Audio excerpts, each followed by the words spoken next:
This video explains how to buy shares of Compagnie Financiere Richemont SA, a Swiss luxury goods group known for watches and jewelry. It trades on CBOE EU under the ticker CFR.ZU, and this guide is for educational purposes only, not financial advice. You will need a brokerage account to buy shares. I use eToro as an example to demonstrate the steps. After registering, you must verify your account, usually with an identity document, and add funds before you can place a trade. Use the platform search box and enter the ticker CFR.ZU to locate Compagnie Financiere Richemont SA.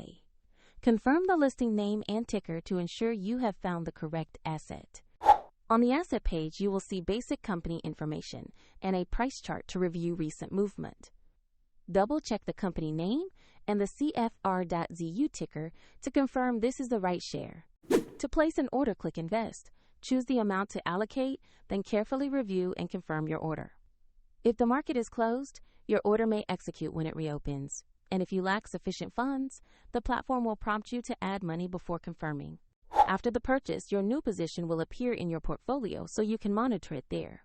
A soft reminder, the link to eToro is in the description if you want to explore the platform used in this example.